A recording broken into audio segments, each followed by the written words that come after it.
प्रेमी भाई बहनों, यह मनुष्य शरीर हम लोगों को बड़े सौभाग्य से प्राप्त हुआ। ये जीवन बहुत अनमोल है।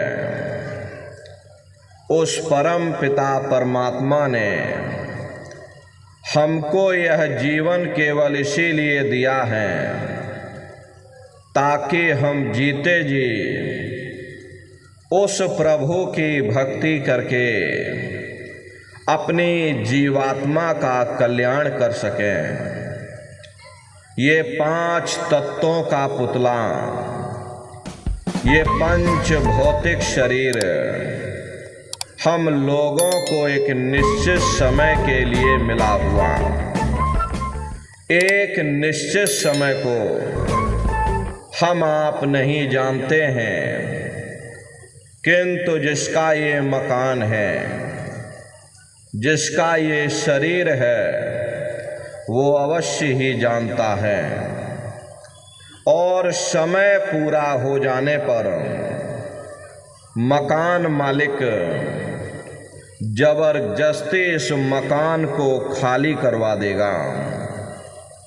उस समय न जमीन जायदाद काम आएगी, ना ये धन संपत्ति काम आएगी।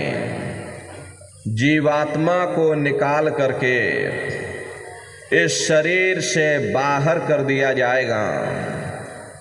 ये शरीर हमारा आपका यहीं जमीन पर गिर पड़ेगा, क्योंकि जीवात्मा के निकल जाने के बाद में ये शरीर सिर्फ एक माटी का पुतला है, उससे ज़्यादा कुछ भी नहीं। इसीलिए महात्मा जीवों को समझाते हैं कि भाई मिली नरदेह यह तुमको, बनाओ काज कुछ अपना और पचो मत या इस जग में, जानियो रैन का सपना। प्रेमी भाई बहनों, जैसे रात में हम लोग स्वप्न देखते हैं, हालांकि उस समय पर हमें स्वप्न सच मालूम पड़ता है, असली प्रतीत मालूम होता है। लेकिन जब हम लोग सुबह उठते हैं, जब हमारी आंखें खुलती हैं, तब हमें होश आता, नहीं भाई हम तो स्वप्न देख रहे थे, ये सब भ्रम है। ठीक उसी प्रकार से ये दुनिया भी 10-20-100 साल का स्वप्न है। अब आप कहोगे हम जाग रहे, परंतु प्रेमी भाई बहनों, ऐसा हरगिज नहीं है। जिस दिन मौत का वक्त आएगा, हम रोएंगे, हाय हाय करके चिल्लाएंगे कि हाय हमने सारी जिंदगी यूं ही स्वप्न में गुजार दी। जागने का समय तो अभी आया था, जो कुछ करना था अभी करना था। लेकिन प्रेमी भाई बहनों, अब पछताए होत क्या, जब चिड़िया चुग गई खेत। महात्मा प्रेम से जीवों को समझाते हैं कि भाई देह और ग्रह सब झूठा, भरम में काहे को खपना। ये घर बार हमारा अपना नहीं, ये पराया देश है, ये शराय खाना है, ये मुसाफिर खाना है। ये शरीर भी तुम्हारा अपना नहीं है, ये भी काल का पिंजरा है, किराए का मकान है, पराया मकान है। किसी को 40-50 साल के लिए मिला, किसी को 80-90-100 साल के लिए मिल गया। जितने जितने श्वास उस मालिक ने बख्शे हैं, उसे भुगतने के बाद में हमें इस शरीर को यहीं छोड़ जाना। श्वास दुधारा नित ही जारी, और एक दिन खाली चाम। प्रेमी भाई बहनों, एक तालाब पानी से चाहे कितना भी क्यों ना भरा हो, आप एक छोटी सी नाली काट कर खोल दीजिए, तालाब में छोटा सा छेद कर दीजिए, तो सारा पानी तालाब से बाहर निकल जाएगा। ठीक उसी प्रकार से हमारा ये शरीर भी श्वासों का भंडार है, और जब तक श्वासों का भंडार जारी है तब तक हम दुनिया के काम काज में उलझे हुए। लेकिन जिस वक्त ये श्वासों का भंडार खाली होगा, हरे टेलीफोन खड़क जाएंगे, तार पहुंच जाएंगे, संदेश पहुंच जाएंगे, सब रिश्ते नातेदार, सब कुटुंब परिवार वाले, सब अड़ोस पड़ोस वाले मिनटों सेकंडों में इकट्ठा हो जाएंगे। प्रेमी भाई बहनों, जिस शरीर से तुम इतना प्रेम किया करते थे, उसे कोई एक रात भी घर में रखने को तैयार नहीं होता। कंधों पर लटका करके शमशान भूमि पर छोड़ करके आ जाते। कोई मामूली कष्ट नहीं होता। मौत के समय में घन घोर पीड़ा होती है। जन्मत मरत दुसह दुख होई। सहजो बाई ने बयान किया है कि सहजो मौत आइया, अंग अंग दिया तोड़, और हिया जरे छाती फटे, उठे पीर घन घोर। गुरु महाराज हमारे सत्संग में फरमाते थे कि जैसे 1,00,000 बिच्छू एक साथ मिल करके हमारे शरीर पर डंक मारें, उससे भी लाखों करोड़ों गुना ज़्यादा मौत के समय में दर्द होता है। जब मृत्यु आती है तो किस तरह से प्राण निकलते हैं, प्राणों के निकलने की क्या प्रक्रिया होती है, पहले उसे आप अच्छी तरह से समझ लीजिए। सिमटत भास श्वास उठ जावे, और प्राण पति जम सिमट समावे। उस समय पर हमारी ये श्वासें रुक जाती हैं, शरीर की चेतना पीछे सिमटने लगती हैं। तो सबसे पहले गुदा चक्र टूटता है, क्योंकि गुदा चक्र में पृथ्वी का वास होता। गुदा चक्र टूट करके ऊपर इंद्रिय चक्र में समा जाता। इंद्रिय चक्र में जल का वास होता, यानी जल ने पृथ्वी को घोल दिया। फिर जब इंद्रिय चक्र टूटेगा तो ऊपर नाभि चक्र में समा जाएगा। नाभि चक्र में अग्नि का वास होता, यानी अग्नि ने फिर जल को सुखा दिया। ये नीचे से सिमटाव होता है, नीचे से ऊपर की ओर सिमटाव होता। फिर जब ये नाभि चक्र टूटेगा तो हृदय चक्र में समा जाएगा। हृदय चक्र में वायु का वास होता, यानी वायु ने अग्नि को अपने में समाहित कर लिया, और इस तरह से वायु आकाश में उड़ गई। ये आँखों की पुतलियाँ ऊपर पलट जाती हैं, मुंह खुला का खुला रह जाता। महात्मा प्रेम से जीवों को समझाते हैं कि जब यह कर्म कलाई उपजावे और बुद्धि सुरत की आन दबावे, जब यह जीवात्मा पांचों तत्वों को लांग करके जल पृथ्वी अग्नि वायु आकाश पांचों तत्वों को लांग करके ऊपर आती हैं, तो काल दाड़ में आन दवानी, और जब ढरके नैनन से पानी। जब काल अपनी दाढ़ में दबाता है उस समय नेत्रों से पानी निकलता है, इंद्रियां टूट टूट करके चकनाचूर हो जाती, सब रिश्ते नातेदार खड़े रह जाएंगे। लगे टकटकी दिखे न भाई, वाह समय को करे सहाय। उस समय जीव टकटकी लगाकर देखता है कि कोई मेरी मदद कर दे, कोई मेरी सहायता कर दे, कोई मुझे बचा ले।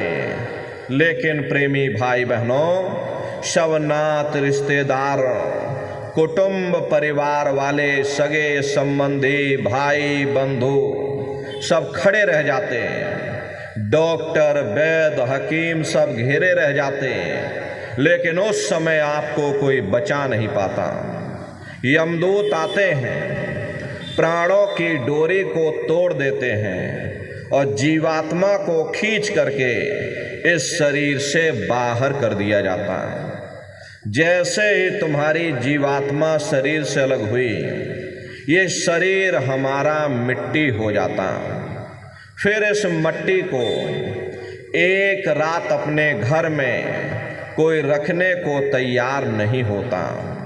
अरे आपके कितने भी सगे संबंधी क्यों ना हो, खास नात रिश्तेदार क्यों ना हो, लेकिन एक रात कोई घर में मिट्टी रखने के लिए तैयार नहीं होते। कहते भाई जल्दी करो जल्दी करो, अब इनकी शक्ल देखने में हमको डर लग रहा, जल्दी से बाजार से कफन खरीद के लाओ, जल्दी से लकड़ियाँ खरीद के लाओ, जल्दी से चिता तैयार करो, इनको घर में से जल्दी से उठा ले जाओ, वहीं शमशान भूमि पर जला देना। ये जो घर में इनके कपड़े लत्ते पड़े हुए, हर इनके कपड़े लत्ते भी उठा ले जाओ, वहीं शमशान भूमि पर जला देना। जिस बिस्तर पर ये लेटे रहे, ये बिस्तर भी अशुद्ध हो गया।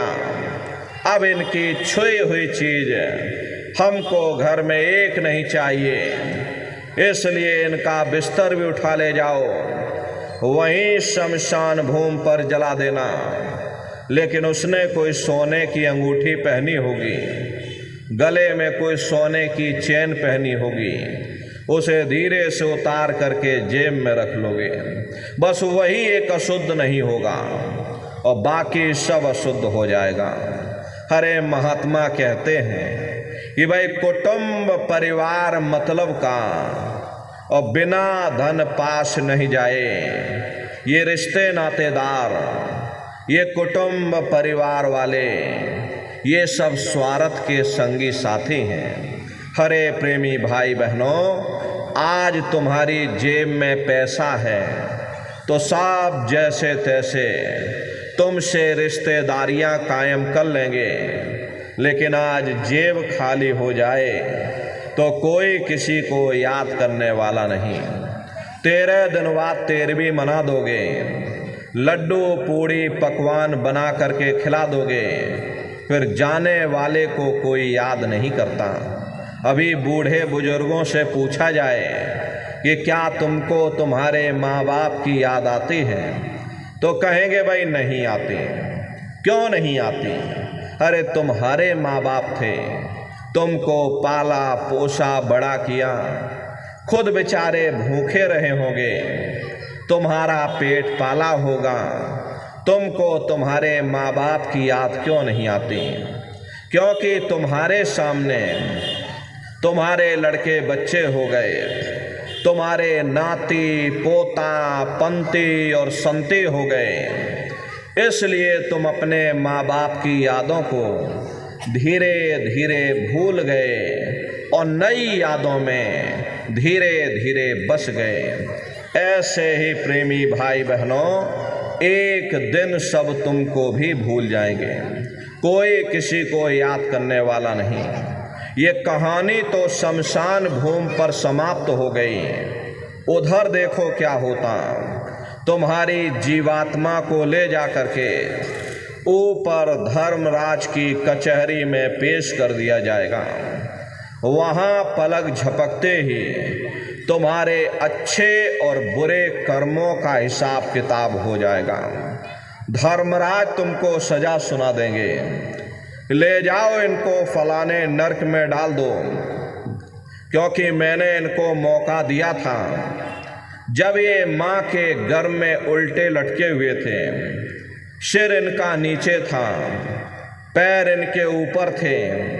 उस समय इन्होंने मुझसे प्रार्थना की थी कि हे मालिक, मुझे एक बार मौका दे दो, मुझे एक बार मनुष्य शरीर दे दो, हम भजन करेंगे, भक्ति करेंगे, हम अपनी जीवात्मा का कल्याण करेंगे।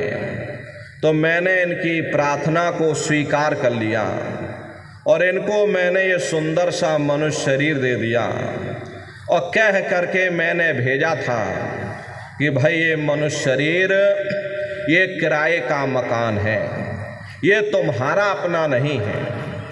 अगर ये तुम्हारा अपना होता तो हमेशा तुम्हारे पास रहता।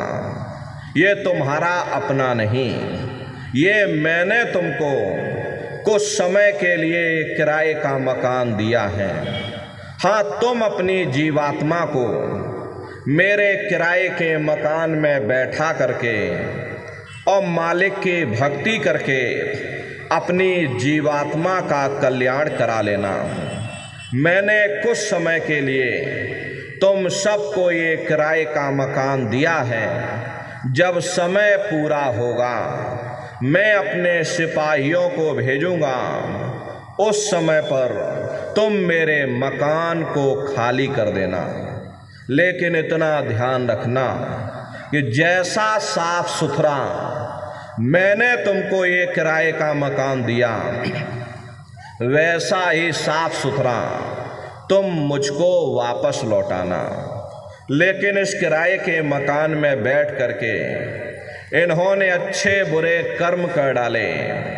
मेरे किराए के मकान को इन्होंने अपने कर्मों से गंदा कर दिया, इसलिए कर्मों की सजा इनको मिलेगी। ले जाओ इनको फलाने नरक में डाल दो। अरे महात्मा कभी झूठ नहीं बोलते। महात्माओं ने जब साधना किया, साधना करके जब ऊपर गए और ऊपर जा करके जब उन्होंने नरकों का हाल देखा, तो हमारी आपकी जानकारी के लिए उन्होंने धर्म ग्रंथों में लिख दिया कि लोह के खम्भ तपत के माही, और जहाँ जीव को ले चिपटाई वहाँ लोहे के खम्भे अग्नि से धधक धधक कर लाल हो रहे। ऐसे खोटे जीवों को उन खम्भों में चिपटाया जाता। जीव हाय हाय करके तड़फता है। तड़फ तड़फ जीव जुलम बुखारी, और तपत खम्भ दुख उपजे भारी। असहनीय वेदना होती है, असहनीय दुख दर्द होता है। जीव वहाँ रोता और चिल्लाता रहता। वहाँ कोई तुम्हारी पुकार सुनने वाला नहीं, कोई तुम्हारी दर्द भरी आवाज़ को सुनने वाला नहीं। अरे महात्मा कहते हैं कि भाई नर के अनेकन और हैं, कहाँ लग कहूँ बखान, और दुख भोगते यह जीव जो जाने जो भोग समान। कहते भाई एक नरक नहीं, ऐसे वहाँ पर अनेकों अनेक नरक बने हुए। अलग अलग खोटे पाप कर्मों के वहाँ पर अलग अलग नरक बने हुए। कुंभी नरक निदान है, पड़े जीव जग जाए, और सिर समेत डूबा रहे सदा नरक के माही। कुंभी कहते हैं घड़े के आकार का बड़ा विशाल नरक बना हुआ, दुनिया भर का मवाद उसमें भरा, बड़ी भारी बदबू उसमें से आती है। जीवों को उसी में डाल दिया जाता। जब ही नरक सिर ऊपर काढ़े, तब ऊपर जूती जम मारे। जैसे ही ये जीव श्वास लेने के लिए अपने सिर को ऊपर निकालता है, ऊपर यमदूत खड़े रहते हैं। नोकदार भालों से प्रहार कर देते, जीव फिर उसी में डूब जाता, युगों युगों तक डूबा रहता। कुंभी नरक कल्प लो वासा, मुख में नरक नाक में श्वासा। कल्प लो वासा यानी 1000 चौकड़ी युग का एक कल्प होता है। न जाने कितने कल्पों तक, अनगिनत युगों तक ये जीव नरकों की यातनाओं को भोगता रहता, और नरकों की यातनाओं को भोगने के बाद में इसी जीवात्मा को सीधे मनुष्य शरीर नहीं दिया जाता, बल्कि इसे 4 खान 84 लाख योनियों में डाल दिया जाता। जैसे बच्चा होता है, अब बच्चा पहले कक्षा 1 पास करेगा, फिर कक्षा 2 में जाएगा, ऐसे वहाँ पर भी पूरा चैनल बना हुआ। नरकों की यातनाओं को भोगने के बाद में इन्हीं जीवों को 4 खान 84 लाख योनियों में डाल दिया जाता। प्रेमी भाई बहनों, ये 4 खान 84 लाख योनियाँ ये कोई मामूली योनियाँ नहीं होती। 4 खान का मतलब होता है अंडज पिंडज उपमज स्थावर, ये 4 खाने होती हैं। पहली श्रेणी तो इन पेड़ पौधों की आती है जिनके अंदर पानी का तत्व मौजूद होता। कभी ये भी मनुष्य हुआ करते थे, लेकिन आज अपने कर्मों का भोग पा रहे एक जगह पर बेचारे खड़े हुए। दूसरी श्रेणी कीड़े और मकोड़ों की आती है जिनके अंदर पृथ्वी और अग्नि का तत्व मौजूद होता है। तीसरी श्रेणी पंछियों की आती है, चौथी चौपाए जानवरों की आती है, और 5वीं स्वयं इंसान की आती है जिसके अंदर 5 तत्व जल पृथ्वी अग्नि वायु आकाश 5 तत्व मौजूद होते हैं। प्रेमी भाई बहनों, ये 4 खाने हैं, इनकी अलग अलग 84 लाख योनियाँ होती हैं। अब आप पेड़ पौधों को देखिएगा तो ये महुए का पेड़ अलग है, आम का पेड़ अलग है, नीम का पेड़ अलग है।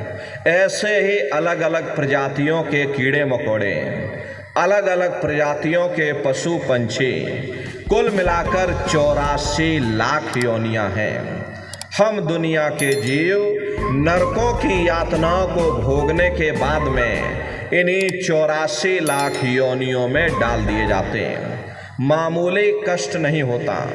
अरे हमको आपको गर्मी लग गई तो हम लोग छाया में आ गए, सर्दी लग गई कंबल रजाई ओढ़ लिया, भूख लग गई रोटी खा ली, बीमार हो गए अस्पतालों में चले गए, अपना अपना इलाज करवा लिया।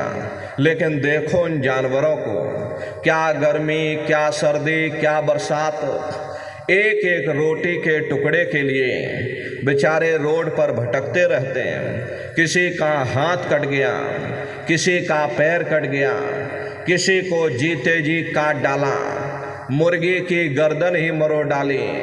अरे उनको भी दर्द होता है, उनको भी तकलीफ होती है।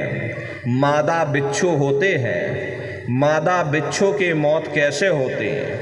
मादा बिच्छू जब अपने बच्चे को जन्म देती है तो उसी के बच्चे अपनी भूख को मिटाने के लिए अपनी माँ की पीठ पर चढ़ जाते हैं और उसी के मांस को नोच नोच करके खाते हैं। वो तड़फती रहती है, कराहती रहती है, लेकिन जब तक हड्डी हड्डी न बच जाए उसके बच्चे अपनी माँ की पीठ से नीचे नहीं उतरते। ऐसे न जाने कितने जीव जंतु इस संसार में भरे पड़े हुए।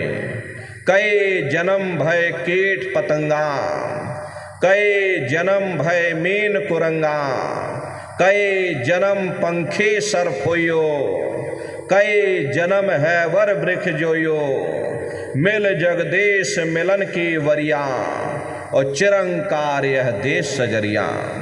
करोड़ों करोड़ युगों से हम आप नरकों की यातनाओं को भोगने के बाद में फिर कभी कीड़े पतंगों की योनि में, कभी पेड़ पौधों की योनि में तो कभी पशु और पंछियों की योनि में भटका खाते। प्रेमी भाई बहनों, 84 लाख योनियों की सबसे जो आखिरी योनि होती है वो गाय और बैल की योनि होती। गाय स्त्री का रूप लेती है और बैल पुरुष का रूप लेते हैं। ये 84 लाख योनियों की सबसे आखिरी योनि होती। उसके बाद तब जा कर के हम लोगों को दोबारा फिर से मनुष्य शरीर प्राप्त होता। इसीलिए कहा गया कि बड़े भाग्य मानुष तन पाया, कोट जन्म जब भटका खाया। कोटान कोट जन्म जन्मांतरों तक अलग अलग योनियों में भटकने के बाद में तब बड़े सौभाग्य से हम लोगों को ये मनुष्य शरीर प्राप्त हुआ। बड़े से बड़े देवी देवता भी इस शरीर को पाने के लिए तरसते हैं, क्योंकि उन नरकों से, इन 84 से निकलने का केवल एक ही दरवाज़ा है, वह केवल मनुष्य का शरीर है। लेकिन बड़े अफसोस की बात है, जैसे किसी को हीरा मिल गया, अब उसे हीरे की परख नहीं, उसने हीरे को ले जाकर गधे के गले में बांध दिया। ठीक उसी प्रकार से ये मनुष्य शरीर उत्तम से उत्तम है, लेकिन इंसान इसकी कद्र नहीं करता। खाने पीने ऐशो इशरत में, मोह माया में अपने कीमती समय को और श्वासों की पूंजी को बर्बाद कर देता। महात्मा प्रेम से समझाते हैं कि भाई बड़े सौभाग्य से तुमको ये मनुष्य शरीर मिला। इसी मनुष्य रूपी मंदिर में बैठ करके हम उस परमात्मा की भक्ति कर सकते हैं। इसीलिए संतों महात्माओं ने इस पंच भौतिक शरीर को सच्चा हरि मंदिर कहकर याद किया कि हरि मंदिर यह शरीर है और ज्ञान रतन प्रकट होए। ये असली हरि मंदिर है। जब भी वो परमात्मा मिलेगा, इसे हरि मंदिर के अंदर मिलेगा। इसे पंच भौतिक शरीर को ईसा मसीह साहब ने टेम्पल ऑफ लिविंग गॉड यानी जिंदा ईश्वर का मंदिर कहा। इसे पंच भौतिक शरीर को मुसलमान फ़कीरों ने कुदरती काबा कहकर याद किया। इसे पंच भौतिक शरीर को गुरु नानक साहब ने नर नारायणी देह कहकर याद किया। ये वो देह है जिसमें नारायण स्वयं विराजमान हैं। वो नारायण जब भी मिलेंगे तुम्हें तुम्हारे अंदर मिलेंगे। यही कबीर साहब ने लिखा है कि जो तिल माही तेल है, जो चकमक में आग, और तेरा साईं तुझ में और जाग सके तो जाग। जिस तरह से तिल में तेल होता है, पत्थर में अग्नि होती है, ठीक उसी तरह से वो मालिक हरेक के घट घट में, हरेक के वजूद के अंदर बैठा हुआ। यही आपकी धर्म पुस्तकों में भी लिखा है कि अरे मोको का धूड़े रे बंदे, मैं तो तेरे पास में, और ना तीरथ में ना मूरत में, मैं तो हूँ विश्वास में। ना मैं तीरथ में मिलूँगा, ना मैं मूरत में मिलूँगा, ना मैं अन्य किसी कर्म कांड में मिलूँगा, ना मैं ग्रंथों में मिलूँगा, ना मैं पोथियों में मिलूँगा, ना मैं किताबों में मिलूँगा। चाहे सारी उम्र बैठ करके तुम अखंड रामायण पढ़ते रहो, अरे मैं जब भी मिलूँगा तो मैं तुम्हारे अंदर मिलूँगा। प्रेमी भाई बहनों, बड़े सीधी सी बात है कि अगर खाना बनाने की किताब सारी उम्र बैठ करके पढ़ते रहोगे कि खाना ऐसे बनता है और खाना वैसे बनता है, खाने में नमक डाला जाता, खाने में तेल डाला जाता, तो कभी तुम्हारा पेट नहीं भर सकता। जब तक आप खाना बनाओगे नहीं, उसे स्वयं खाओगे नहीं, कभी तुम्हारा पेट नहीं भर सकता। हम वेदों की निंदा नहीं करते, हम ग्रंथों की निंदा नहीं करते, हम गीता, कुरान और बाइबल की निंदा नहीं करते। वेद, शास्त्र, गीता, कुरान, बाइबल कहती हैं कि भाई मनुष्य के अंदर अंड खंड ब्रह्मांड है, स्वयं वो परमात्मा इसके अंदर बैठा हुआ। चलो अंदर चलो, अंदर चल करके उस परमात्मा का दर्शन दीदार करो। अब सवाल ये उठता है कि भाई आखिर हम अपने अंदर जाकर के उस परमात्मा का दर्शन कैसे करेंगे? तो इसके लिए संतों महात्माओं ने केवल 3 साधन बताए।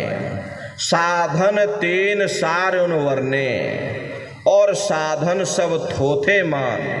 इस कलयुग में उस मालिक को प्राप्त करने के लिए महात्माओं ने केवल 3 साधना बताई। पहला है सुमरन, दूसरा है ध्यान और तीसरा है भजन। सुमरन कहते हैं मालिक को याद करना, ध्यान कहते हैं अपनी दिव्य दृष्टि को खोलना, और भजन कहते हैं कान में उंगली डाल करके उस शब्द को सुनना, उस नाम को सुनना, उस देववाणी आकाशवाणी को सुनना जो 24 घंटे तुम्हारे अंदर गूंज रही है। प्रेमी भाई बहनों, ये सुरत शब्द नाम योग की साधना है। संतों का जो इतिहास रहा, संतों के इतिहास में सबसे पहले कबीर साहब आए, जिन्होंने सुरत शब्द नाम योग की साधना जारी की। उसके बाद में गुरु नानक साहब आए। गुरु नानक साहब ने भी सुरत शब्द नाम योग की साधना जारी की। उसके बाद और भी महात्मा आए, कबीर, नानक, दादू दरिया, भीखा, रविदास, पलटू, जगजीवन। आप चित्रकूट में चले जाइए, गोस्वामी जी महाराज जिन्होंने रामचरित्र मानस बनाई, उन्होंने भी सुरत शब्द नाम योग की साधना जारी की। आपके राजस्थान की धरती पर मीराबाई हुई, सहजोबाई हुई, उन्होंने भी उस मालिक को पाया तो सुरत शब्द नाम योग की साधना करके पाया। प्रेमी भाई बहनों, ये सुरत शब्द नाम योग की साधना है। इस साधना की 3 क्रियाएं हैं, सुमरन, ध्यान और भजन।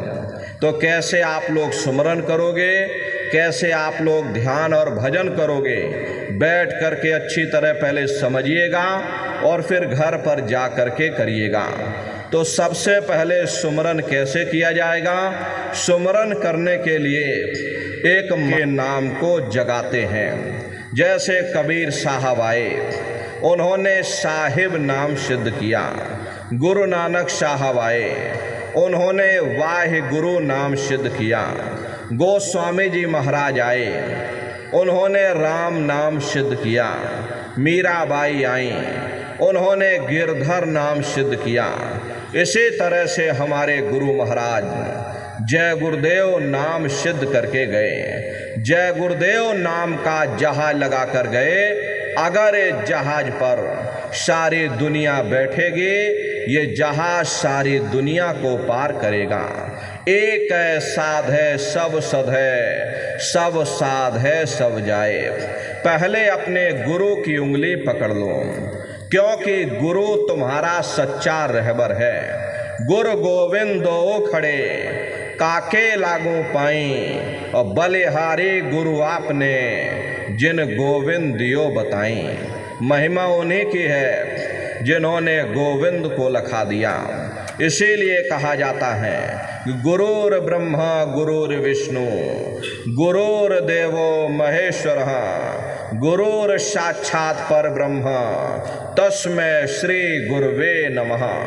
इसलिए प्रेमी भाई बहनों, साधना करने से पहले जय गुरुदेव नाम का सुमरन सभी नए प्रेमी भाई बहन करिएगा। सुमरन करने के बाद में फिर आप ध्यान पर बैठिएगा। दूसरा है ध्यान, और ध्यान कहते हैं दृष्टि को एकाग्र करना, अपनी दिव्य दृष्टि को खोलना। तो कैसे आप लोग ध्यान करोगे? जरा अच्छी तरह से समझ लीजिए। अपने अपने घरों में पलथी मार करके बैठिएगा। शरीर को ज़्यादा टाइट मत करना।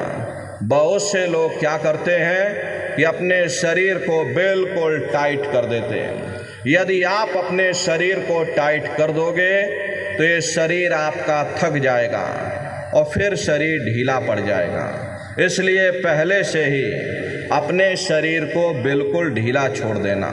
जितना आराम से बैठोगे उतना आपके लिए अच्छा रहेगा। तो ढीले बदन से बैठिएगा। आँखों को धीरे से बंद कर देना। इन आँखों पर भी कोई जोर मत देना। बहुत से लोग अपनी आँखों पर जोर लगाते हैं ताकि जल्दी से दृष्टि एकाग्र हो जाए। यदि आप अपनी बाहरी आँखों पर जोर लगाओगे तो आपकी आँखों की पुतलियों में दर्द होगा, फिर आप अपनी बाहरी आँखों को खोल दोगे।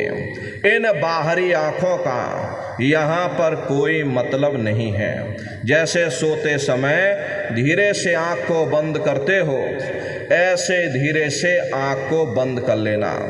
दोनों आँखों के मध्य भाग में दूर सामने देखिएगा। सामने आपको अंधेरा दिखाई पड़ेगा। बस उसी अंधेरे में एक जगह पर अपनी दृष्टि को एकाग्र करिएगा। होशियारी यही रहे ये आँखों की पुतलियाँ हिलने ना पाएं। शुरुआती समय में ये आँखों की पुतलियाँ अंदर अंदर हिलेंगी, लेकिन जब आप अभ्यास करोगे, करत करत अभ्यास ते और जड़मत होत सुजान, जब अभ्यास करते रहोगे तो आँखों की पुतलियाँ हिलना बंद हो जाएंगी। तो दूर सामने अंधेरे में एक जगह पर अपनी दृष्टि को रोकिएगा। उस समय किसी के बारे में सोचना नहीं, किसी के बारे में विचार मत करिएगा। शरीर को बिल्कुल हिलाना डुलाना नहीं, शून्य हो करके बस सामने अंधेरे को देखते रहो। देखते देखते देखते देखते आपकी दृष्टि अंधेरे में एकाग्र हो जाएगी। और जैसे ही आपकी दृष्टि उस अंधेरे में एकाग्र होगी तो सुई की नोक के बराबर काले में भी काला बिंदु, बड़ा चमकीला बिंदु होगा। तारे की तरह चमचम चमचम चमकेगा, वो सामने आपको दिखाई पड़ जाएगा। जब वो चमकदार बिंदु सामने दिखाई पड़ जाए तब आप अपनी दृष्टि को उस बिंदु पर एकाग्र कर देना।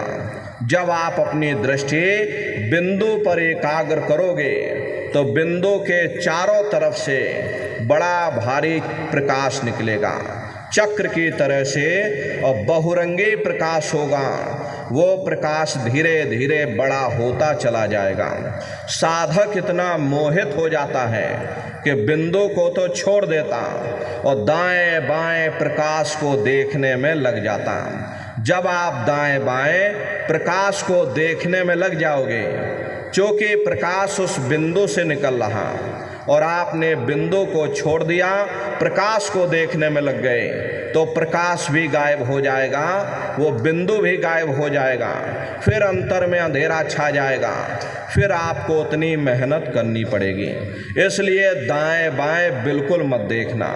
आपका निशाना उस बिंदु पर टिका रहे जिसमें से वो प्रकाश निकल रहा।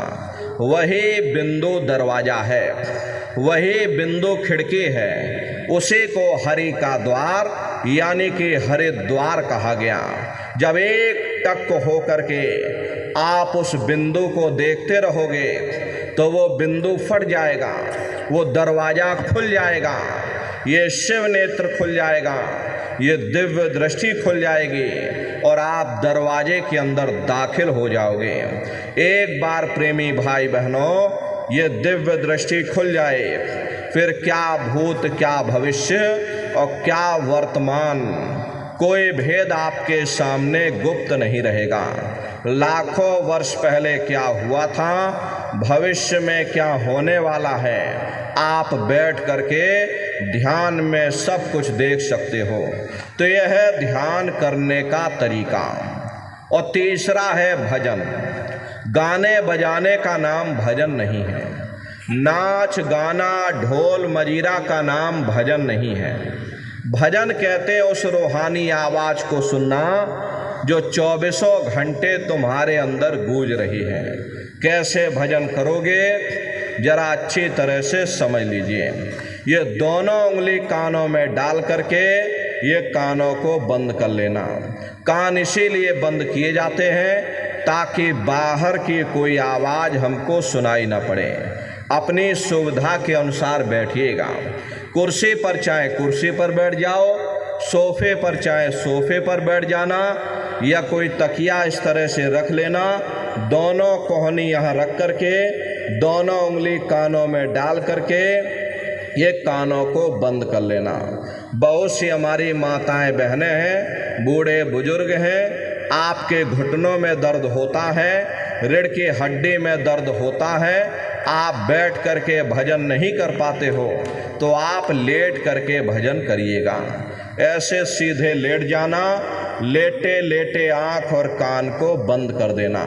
मतलब तो आँख और कान को बंद करना है, चाहे आप लेट करके करो या चाहे आप बैठ करके करो। यही कहा गया कि आँख कान मुख बंद कराओ, अनहद झिंगा शब्द सुनाओ। यानी पहले अपनी आँख को बंद करो, अपने मुख को बंद करो, दोनों उंगली कानों में डाल करके ये कानों को बंद कर लो और ऊंचे से ऊंचा ध्यान दे करके गौर से आवाज़ को सुनने की कोशिश करो। जब आप अपने कानों को बंद करके और ध्यान दे करके गौर से अंतर में सुनोगे तो आपको ऐसा अनुभव होगा कि कहीं सीटी जैसी आवाज़ हमारे कानों में बज रही है। टी, इस तरह से सीटी जैसी आवाज़ शुरू में आप सभी को सुनाई पड़ेगी। शाम को अपने अपने घरों में जाकर बैठिएगा, ये कानों को बंद कर देना, गौर से सुनिएगा। सीटी जैसी आवाज़ आप सभी को शुरू में सुनाई पड़ेगी। करना कुछ नहीं है, लेटे हो चाहे बैठे हो, बस आप उस आवाज़ को सुनते रहना और सुनते सुनते उसी में लीन हो जाओ। जब आप उसमें लीन हो जाओगे तो कुछ समय बाद में दोबारा आपको अनुभव होगा कि कहीं बड़ी दूर से एक महीन आवाज़, घंटे और शंख की आवाज़ हमारे कानों में बज रही है। जैसे मंदिरों में घंटियाँ बजती हैं, टन टन टन, तो बाहर तो आपने नकल किया। महात्माओं ने कहा था ये शरीर तुम्हारा सच्चा हरि मंदिर है। इसी हरि मंदिर के अंदर 24 घंटे वो घंटे और शंख की आवाज़ गूंज रही है। उसी घंटे शंख की आवाज़ को महात्माओं ने शब्द कहा। अरे आपकी धर्म पुस्तकों में लिखा है कि पोथी पढ़ पढ़ जग मुआ, पंडित भया न कोई, और 2.5 अक्षर प्रेम का, पढ़े सो पंडित होई। दुनिया वाले कहते हैं कि 2.5 अक्षर का मतलब प्रेम है। प्रेम नहीं है, प्रेम में तो मात्रा लगी हुई। यहाँ पर जिस 2.5 अक्षर का वर्णन उन महात्माओं ने किया था वो है शब्द शा, आदा, बा और दा। उसी शब्द को महात्माओं ने नाम कहा। कलयुग केवल नाम अधारा, सुमेर सुमेर नर उतरहि पारा। कलयुग में केवल नाम का आधार है। वो नाम तुम्हारे अंदर 24 घंटे गूंज रहा। तो उसी घंटे शंख की आवाज़ को महात्माओं ने शब्द या नाम कहा। उसी को मुसलमान फ़कीरों ने कलमा कहा। उसी को ईसा मसीह साहब ने वर्ड या लागश कहकर याद किया। उसी को गुरु नानक साहब ने अनहद वाणी कहकर याद किया। चीन में जो महात्मा हुए उन्होंने इसको ताओ कहकर याद किया और हिंदू महात्माओं ने इसे देववाणी, आकाशवाणी कहकर याद किया।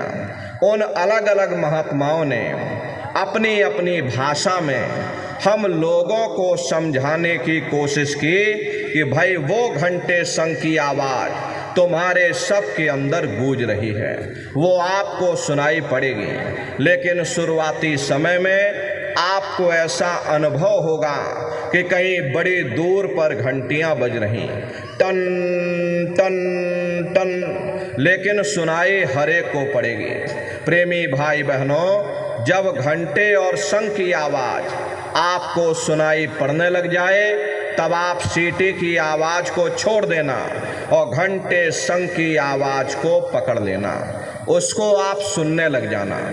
जब आप उसको सुनने लग जाओगे तो वो आवाज़ धीरे धीरे बढ़ना शुरू होगी और बढ़ते बढ़ते इस कदर बढ़ेगी कि आपके रोम रोम में घंटे और शंख की आवाज़ गूंजने लग जाएगी। बड़ी घनघोर आवाज़ होती है, बड़े मधुर वो आवाज़ होती है।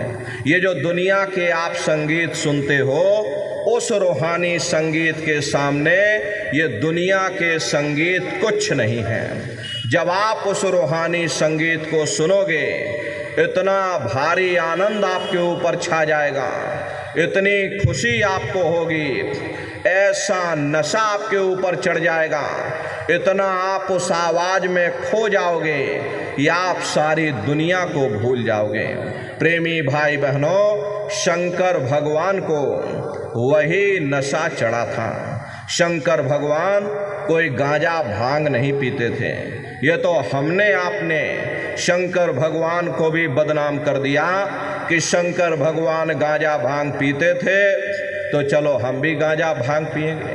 लेकिन नर नारियों, शंकर भगवान ने कभी गांजा भांग नहीं पिया। शंकर भगवान जिस नशे में लीन रहते थे, वो नाम का नशा था, वो ध्यान का नशा था, वो भक्ति का नशा था। जब आप उस आवाज़ को सुनोगे तो आपको भी वो नशा चढ़ जाएगा, क्योंकि उस आवाज़ में चुंबक है। जब आप उस आवाज़ को सुनोगे तो वो आवाज़ आपको अपनी ओर खींचेगी, और जब खिंचाव होगा तो जीवात्मा का फैला हुआ प्रकाश 9 दरवाज़ों से सिमटने लगेगा। अब ये 9 दरवाजे कौन कौन से हैं? देखो प्रेमी भाई बहनों, अच्छी तरह समझिएगा, ये बहुत बड़ा विज्ञान है। अरे दुनिया का विज्ञान जब समाप्त हो जाएगा तो ये विज्ञान प्रारंभ होगा। तो 9 दरवाजे कौन कौन से हैं? 2 आँख, 2 कान, 2 नाक के सुराख, 1 मुंह और 2 मलमूत्र का रास्ता, ये शरीर के 9 दरवाजे हैं। सबसे पहला दरवाजा गुदा चक्र आता है। गुदा चक्र में गणेश जी वास करते हैं। गणेश जी वहाँ के मालिक हैं। ये 4 दल का कवल है। यहाँ पर पृथ्वी तत्व पाया जाता है। उसके ऊपर इंद्रिय चक्र आता है। इंद्रिय चक्र में ब्रह्मा जी वास करते हैं। ये 6 दल का कवल है। यहाँ पर जल तत्व पाया जाता है। उसके ऊपर ये नाभि चक्र आता है। नाभि चक्र में विष्णु जी वास करते हैं। ये 8 दल का कवल है। यहाँ पर अग्नि तत्व पाया जाता है। लोग कहते हैं कि विष्णु पालनहार हैं, तो उनकी बात बिल्कुल सही है। वास्तव में विष्णु पालनहार ही होते हैं, क्योंकि विष्णु जी नाभि चक्र पर विराजमान होते हैं। जो भी हम भोजन करते हैं वो हमारे पेट के अंदर जाता है। नाभि चक्र से बहुत सी नाड़ियाँ निकलती हैं, जो हमारे आँखों की तरफ जाती हैं, कान की तरफ जाती हैं, दिमाग की तरफ जाती हैं, हाथ और पैरों की तरफ जाती हैं। जो भी हम भोजन करते हैं उसकी जो ताकत बनती है, जो तत्व हमको मिलता है, इसी नाभि चक्र के द्वारा शरीर के हर एक अंग में फैलता है। और इस तरह से विष्णु जी हम जीवों का पालन करते हैं। उसी के ऊपर ये हृदय चक्र आता है। हृदय चक्र में शिव जी वास करते हैं। ये 12 दल का कवल है। यहाँ पर वायु तत्व विराजमान है। वास तो वो ऊपरी मंडलों पर करते हैं, लेकिन उनका प्रकाश, उनकी किरणें इन चक्रों पर पड़ती हैं। उसी के ऊपर एक कंठ चक्र आता है। यहाँ पर आद्या महाशक्ति की किरणें पड़ती हैं। ये 16 दल का कवल है। और आप सबसे ऊपर तुम्हारी जीवात्मा सबसे ऊपर दोनों आँखों के मध्य भाग में बैठी है, जहाँ पर देवियाँ बिंदी लगाती हैं और पुरुष जहाँ पर टीका लगाते हैं। ये बिंदी और टीका यहाँ पर हम लोग इसीलिए लगाते हैं क्योंकि यहीं पर हमारी जीवात्मा बैठी हुई है और यहीं पर बैठ करके ये जीवात्मा उसका श्रृंगार किया जाता है, इसीलिए हम लोग बिंदी और टीका लगाते हैं। और यहीं पर बैठ करके ये जीवात्मा अपने प्रकाश को 9 दरवाज़ों में फैलाती है, जिससे आपका ये शरीर चलता है, आपके हाथ और आपके पैर चलते हैं। तो प्रेमी भाई बहनों, ये 10वां द्वार है जहाँ पर तुम्हारी जीवात्मा बैठी हुई। इसी 10वें दरवाजे पर बैठ करके ये जीवात्मा प्रेमी भाई बहनों अपने प्रकाश को फैलाती है। जब आप भजन करोगे और घंटे शंख की आवाज़ को सुनोगे तो उस आवाज़ में चुंबक है, वो आवाज़ आपको अपनी ओर खींचेगी और जब खिंचाव होगा तो जीवात्मा का फैला हुआ प्रकाश 9 दरवाज़ों से सिमट करके यहीं 10वें दरवाजे पर इकट्ठा हो जाएगा। और जैसे ही यहाँ पर इकट्ठा हुआ, तुरंत शब्द जीवात्मा को खींच करके इस शरीर से बाहर कर देगा। फिर आप अपनी आँखों से देखिएगा कि हमारा शरीर ये है और हम ये खड़े। आप अपने शरीर से अलग हो जाओगे।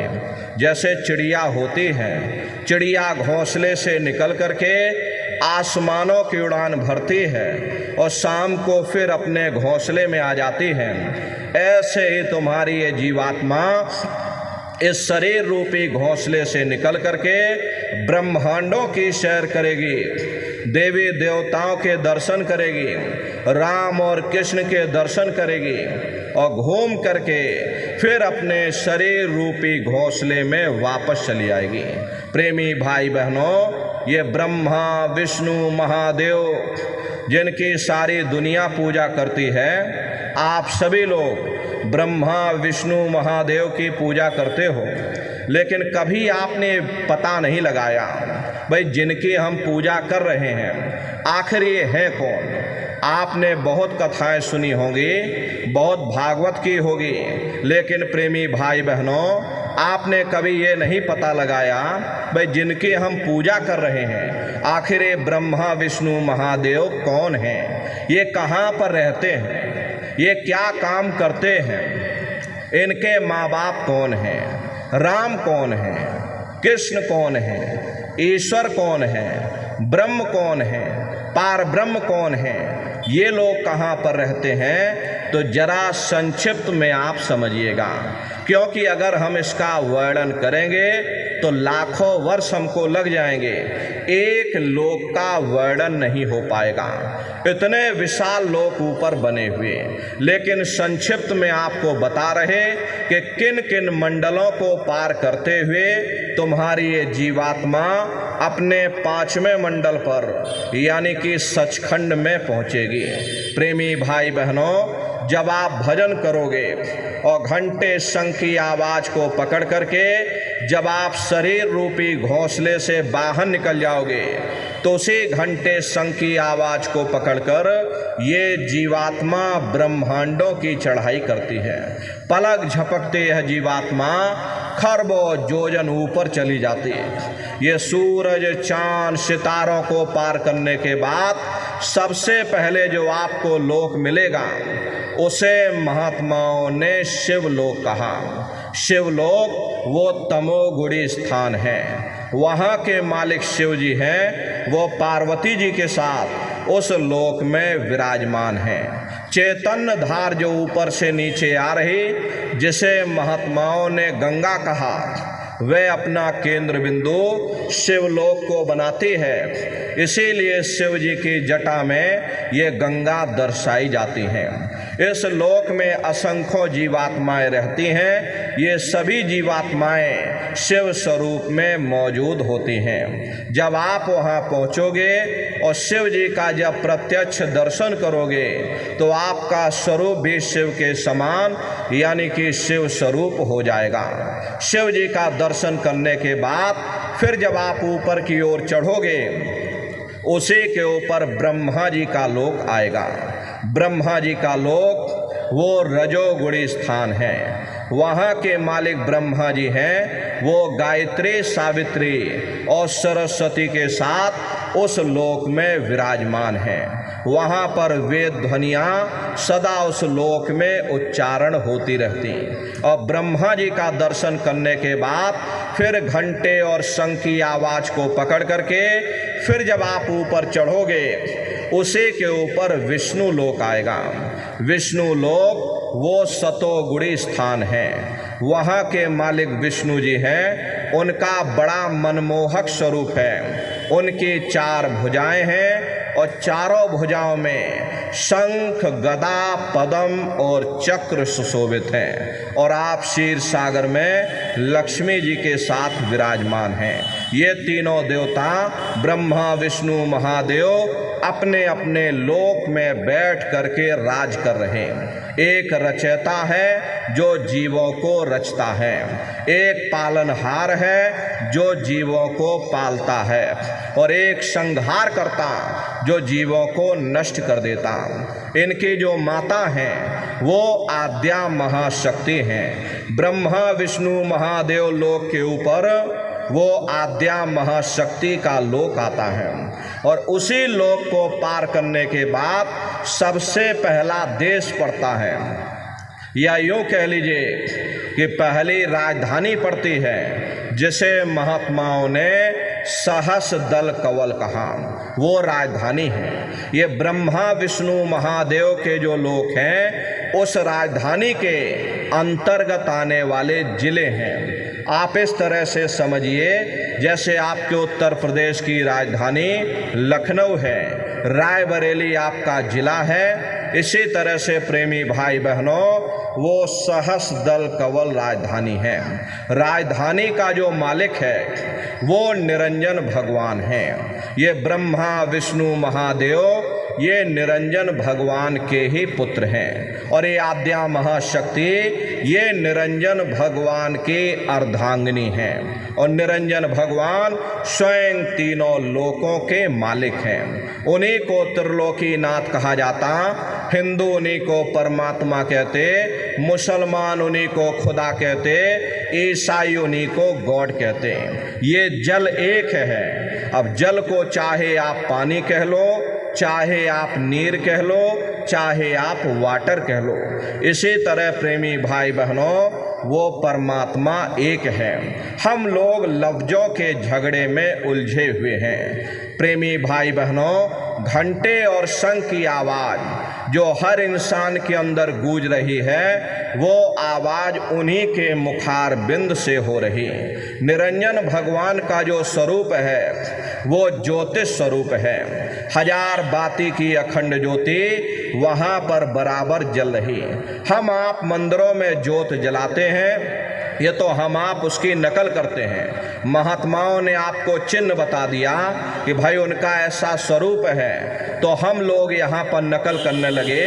इस ज्योत में तेल की जरूरत पड़ती है, बाती की जरूरत पड़ती है, लेकिन वो अखंड ज्योति ऐसी जल रही जिसमें ना तेल की जरूरत है और ना बाती की जरूरत है। पलटू साहब ने जिक्र किया है कि उल्टा कुआं गगन में तिसमें जरे चिराग, और तिसमें जरे चिराग, बिना रोगन बिन बाती, और 6 ऋतु 12 मास जरत रहे दिन राती। और सतगुर मिले जो होए ताहि की नजर में आवे, और बिन सतगुर नहीं कोई वाह को दर्शावे। वो अखंड ज्योति ऐसी है जिससे पूरा ब्रह्मांड प्रकाशवान हो रहा। जितनी भी अवतारी शक्तियाँ आई, राम आए, राम को वहीं से नीचे उतारा गया। इसीलिए उस देश को अयोध्या नगरी या कौशलपुर देश भी कहा गया। गोस्वामी जी महाराज जब साधना करके वहाँ पहुँचे, तभी गोस्वामी जी महाराज ने रामचरितमानस में लिख दिया।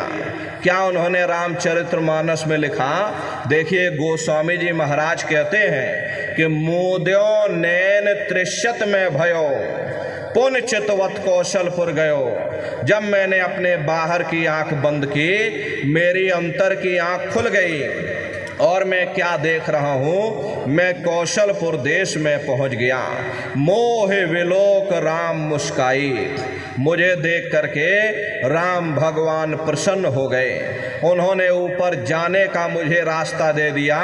मैं ऊपर जा करके क्या देख रहा हूँ, योधरे माज सुन अंडज राया, देखे बहु ब्रह्मांड निकाया, अति विचित्र तह लोक अनेका, रचना अधिक एक तेका। विचित्र विचित्र भांत के वहाँ पर लोग बने हुए, एक से सुंदर एक सोने के महल बने जिनकी शोभा अवर्णीय है। प्रेमी भाई बहनों, वो राम भगवान का देश है, वो असली अयोध्या नगरी है। जब आप वहाँ पर पहुँचोगे, वहाँ की रचनाओं को देखोगे, देखते ही रह जाओगे। ये क्या ईश्वर की लीला है, कैसे उसकी कारीगरी है, अनंत उसकी सत्ता है, अनंत ही उसका प्रकाश है। अरे उसी आनंद को पा करके बड़े बड़े राजे महाराजाओं ने अपने राजकाज पर ठोकरें मार दी और जंगलों में जा करके नंगे हो करके नाचने लगे। मीराबाई को जब ये दौलत मिल गई, मीराबाई कहने लगी कि मैं मिल जाए पाए पीऊ अपना, तब मेरी पीर बुझानी, और मीरा सूरत शब्द सहलानी। कबीर साहब को जब ये दौलत मिल गई और इन महात्माओं को जब ये दौलत मिल गई, उन्होंने ऊपर जा करके जब देखा तो उन्होंने कलम तोड़ करके लिख दिया, अचरज देखा भारी साधो, अचरज देखा भारी रे, और बिना बजाए निस्दिन बाजे, घंटा शंख नगारी रे, और बहरा सुन सुन मस्त होते हैं, तन की खबर बिसारी रे, और बिन भूमि के महल बना है, तामे ज्योति उजारी रे, अंधा देख देख सुख पावे, और बात बतावे सारी रे, और जीता मरकर फिर जी जावे, बिन भोजन बलधारी रे, और ब्रह्मानंद संत जन बिरला, कोई समझे बात हमारी रे। प्रेमी भाई बहनों, वो असली अयोध्या नगरी है, वो राम भगवान का देश है। राम जी का दर्शन करने के बाद फिर तुम्हारी ये जीवात्मा दूसरे मंडल के शब्द को पकड़ करके दूसरे मंडल की चढ़ाई करेगी। शाम तज श्वेत को गहना, सुरत को तान धुन सुनना, और बंक के द्वार धस बैठो, और त्रिकुटी जाए कर लेना। उसी के ऊपर दूसरा देश आता है जिसे महात्माओं ने त्रिकुटी देश कहा। वहाँ के जो मालिक हैं वो ब्रह्म हैं, वहीं से मन और माया की उत्पत्ति हुई, वहीं से तीन गुण रजोगुण तमोगुण सतोगुण, तीनों गुणों की उत्पत्ति वहीं से हुई। ये जो आपके वेद हैं, वेदों को सारी दुनिया पढ़ती है, वेदों की भी उत्पत्ति उसी स्थान से हुई है। महात्मा कहते हैं कि त्रिकुटी महल में विद्या सारा, घनहर गरजे बजे नगारा, और लाल वरन सूरज उजियारा। वहाँ पर दो धुनें, बादलों की गर्जन और मृदंग की आवाज़ उस लोक में गूंजती रहती है। जैसे पहले स्थान पर राम भगवान के देश में घंटे और शंख की आवाज़ गूंजती है, ऐसे ही दूसरे मंडल पर यानी कि ब्रह्म के देश में बादलों की गर्जन और मृदंग वहाँ पर बजता रहता, ओम का जाप बराबर वहाँ होता रहता। ब्रह्म का जो स्वरूप है लाल वरण सूरज उजियारा। ये सूरज कुछ नहीं, ऐसे लाखों लाख सूर्य इकट्ठे करोगे तो वहाँ का एक सूर्य बनेगा। प्रेमी भाई बहनों, ब्रह्म का जो स्वरूप है वो सुबह के लाल सूर्य के समान है, इसीलिए वहाँ का पूरा ब्रह्मांड लाल है। जहाँ तक आपकी निगाह जाएगी ब्रह्म देश में चारों तरफ आपको लाल ही लाल नजर आएगा। महात्मा जब साधना करके वहाँ पहुँचे तभी महात्माओं ने लिख दिया, लाली मेरे लाल की जित देखूं तलाल, और लाली देखन में गई और मैं भी हो गई लाल। वो पूरा ब्रह्मांड ही लाल है। तो जितने साधक वहाँ पहुँच जाते हैं उन सभी को योगेश्वर कहा जाता। जैसे व्यास जी हुए, वशिष्ठ जी हुए, वाल्मीकि जी हुए, इन सब की पहुँच वहीं तक थी। इसीलिए कहा गया कि वाल्मीकि भय ब्रह्म समाना। जब इनकी जीवात्मा वहाँ पहुँची और जब इन्होंने ब्रह्म का दर्शन किया तो इनका स्वरूप भी ब्रह्म के समान यानी कि ब्रह्म स्वरूप हो गया। तो जितने साधक वहाँ पहुँच जाते हैं उन सभी को योगेश्वर कहा जाता है। प्रेमी भाई बहनों, योगेश्वर भगवान श्री कृष्ण उसी देश में वास करते हैं। ये जो ब्रह्म देश है वो श्री कृष्ण भगवान का ही देश है और श्री कृष्ण भगवान वहीं पर रहते हैं। ये बाहर की जन्माष्टमी नहीं है जो आप लोग मनाते हो, ये तो आप नकल करते हो। महात्माओं ने कहा था भाई सही मायने में तुम जन्माष्टमी कब मनाओगे? जब तुम्हारी ये जीवात्मा 5 तत्व जल पृथ्वी अग्नि वायु आकाश और 3 गुण रजोगुण तमोगुण सतोगुण 5 तत्व और 3 गुणों से परे होकर के ब्रह्म देश में पहुंच करके जब कृष्ण भगवान का दर्शन कर लोगे तब सही मायने में जन्म अष्टमी मनाई जाएगी। वहाँ कृष्ण भगवान का दर्शन करने के बाद फिर तुम्हारी ये जीवात्मा तीसरे मंडल के शब्द को पकड़ करके तीसरे मंडल की चढ़ाई करेगी। आगे पहुँची सुन झंकार, ररंकार ध्वनि सुनी पुकार, आगे श्वेत शून्य है भाई और मान सरोवर पैठ नहाई। उसी के ऊपर तीसरा देश आता है जिसे महात्माओं ने शून्य देश कहा, उसी को रारंग देश कहा जाता, उसी को अक्षर और नेति कहा जाता। वहाँ के जो मालिक हैं वो रारंग पुरुष यानी कि पार ब्रह्म पुरुष हैं। वहाँ किंगरी और सारंगी 2 धुनें उस लोक में गूंजती रहती हैं और पार ब्रह्म पुरुष का जो स्वरूप है वो पूर्णमासी के चंद्रमा के समान बड़ा ही मनमोहक स्वरूप है। इसी स्थान पर प्रेमी भाई बहनों एक बहुत बड़ा अमृत का सरोवर बना है जिसे महात्माओं ने मान सरोवर कहा। जब तुम्हारी ये जीवात्मा मान सरोवर में जा कर के स्नान कर लेगी तो जन्म जन्मांतरों के मैले पाप कर्म साफ हो जाएंगे। हरे यहाँ के पानी से तुम्हारे कर्मों की सफाई नहीं होने वाली। ये बाहर का पानी तुम्हारे शरीर के मैल को धो सकता है, लेकिन जो पापों का मैल है, जो अंतःकरण में ये जो कर्मों की गंदगी जमा है वो जब साफ होगी जब आप तीसरे मंडल पर पहुंच करके उस गंगा में डुबकी लगाओगे। उसमें स्नान करने के बाद ये जीवात्मा हंस रूप हो जाती है। हंसन मिले हंसा हो जाई, मिले जो अमी आहारा है। जीवात्मा का खुद का प्रकाश उस अमृत के सरोवर में स्नान करने के बाद 16 सूर्य के बराबर हो जाता। तो फिर यही जीवात्मा चौथे मंडल के शब्द को पकड़ करके चौथे मंडल की चढ़ाई करती है। 2 पर्वत के संग निहारो और भंवर गुफा ते संत पुकारो। 2 पर्वतों को पार करने के बाद वो बड़ा सुंदर देश आता जिसे महात्माओं ने भंवर गुफा कहा। वहाँ के जो मालिक हैं वो सोहंग पुरुष हैं। वहाँ बंसी यानी मुरली की मधुर ध्वनियाँ सदा उस लोक में उच्चारण होती रहती। और सोहंग पुरुष का जो स्वरूप है वो दोपहर के सूर्य के समान महाप्रकाशवान स्वरूप है। स्वरूप में अंतर है। पहले स्थान पर निरंजन भगवान का जो स्वरूप था वो ज्योतिष स्वरूप था। दूसरे स्थान पर ब्रह्म का जो स्वरूप है वो सुबह के लाल सूर्य के समान है। तीसरे स्थान पर ब्रह्म पुरुष का जो स्वरूप है वो पूर्णमासी के चंद्रमा के समान है। और चौथे स्थान पर सोहंग पुरुष का जो स्वरूप है वो दोपहर के सूर्य के समान महाप्रकाशवान स्वरूप है। प्रेमी भाई बहनों, सोहंग पुरुष का दर्शन करने के बाद ताके परे धाम सतनामा और बीन बजे सतलोक ठिकाना।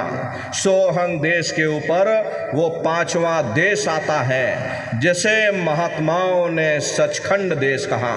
वो सचखंड देश अजर अमर अविनाशी सदा एक रस रहने वाला देश है। वहाँ न काल है न कर्म है, न दुख है न संताप है, न पुण्य है न पाप है। जो जीवात्माएं वहाँ पहुँच जाती हमेशा के लिए जन्म मरण के बंधनों से आज़ाद हो जाती। वहाँ के जो मालिक हैं वो सत्पुरुष भगवान हैं, जिनके रोम रोम में खरबों खरब सूरज चांद सितारे प्रकाशवान। वही हमारे आपके सच्चे मालिक हैं, वही हमारे आपके सच्चे पिता हैं। हमको आपको वहीं से नीचे उतारा गया, फिर शब्द को पकड़ करके शब्द शब्द पौड़ी पर चढ़कर और पहुँचो सचखंड सतनाम। तो शब्द का पकड़ में आएगा जब आप भजन करोगे। और भजन कैसे किया जाएगा जरा अच्छी तरह से समझ लो। ये आँख और कान को बंद कर लेना, लेकिन मन को रोकिएगा। ऐसे समय पर तुम्हारा ये मन जरूर भागेगा। अभी आप सत्संग में बैठे हो, शरीर जरूर तुम्हारा यहाँ बैठा, लेकिन मन तुम्हारा सारी दुनिया में भाग रहा। अब किसी को पानी पीने जाना है, ये मन पानी पीने पहुँच गया। कोई बाल बच्चों को घर में छोड़कर आया, मन बाल बच्चों में पहुँच गया। कोई दुकान दफ्तर छोड़ करके आया, ये मन दुकान दफ्तर में पहुँच गया। कोई खेती बाड़ी छोड़ करके आया, शरीर बेचारा यहाँ बैठा और मन धान में पानी लगा रहा। तो ऐसे भजन से कोई लाभ नहीं होगा। जिन्होंने मार मन डाला उन्हीं को सूरमा कहना, बड़ा बैरी ये मन घट में इसी का जीतना कटना। अगर दुनिया में कोई हमारा दुश्मन है वो केवल हमारा मन है। ये मन रूपी रावण कब मरेगा? जब 9 द्वारों पर फतेह हासिल करके तुम यहाँ 10वें द्वार पर चढ़ जाओगे, तब सही मायने में दशहरा मनाई जाएगी। अरे बाहर की दशहरा नहीं है जो लकड़ी का रावण आप बना देते हो और फूंक फांक करके घर चले आते, कहते भाई हमने रावण मार दिया। महात्माओं ने कहा था भाई सही मायने में तुम दशहरा कब मनाओगे? जब 9 द्वारों पर फतेह हासिल करके तुम यहाँ 10वें द्वार पर चढ़ जाओगे, तब सही मायने में विजयदशमी मनाई जाएगी। तब ये मन रूपी रावण तुम्हारा मरेगा। तब तुम्हारी ये जीवात्मा, इसी जीवात्मा को महात्माओं ने राम भी कहा। अरे आपकी धर्म पुस्तकों में लिखा है, एक राम दशरथ का बेटा, एक राम घट घट में लेटा, एक राम का शकल पसारा, एक राम है सबसे न्यारा। एक वो राम है जो अयोध्या के वासी हैं, और एक राम घट घट में लेटे, यानी हमारी आपकी जीवात्मा जो हर एक के अंदर मौजूद है। महात्माओं ने कहा भाई एक वो राम है, और एक राम का शकल पसारा, यानी पहले स्थान के मालिक वो निरंजन भगवान जिनको दुनिया त्रिलोकीनाथ कहती है, जिनका ये पूरा पसारा पूरा संसार है। महात्माओं ने कहा भाई एक वो राम है, और एक राम है सबसे न्यारा। 5वें स्थान के मालिक वो सत्पुरुष भगवान जो हमारे आपके सच्चे पिता हैं। महात्माओं ने कहा भाई एक वो राम है। तो महात्मा तो उस राम की महिमा गाते हैं। मोटी बात आप पकड़िए कि भजन कैसे करोगे।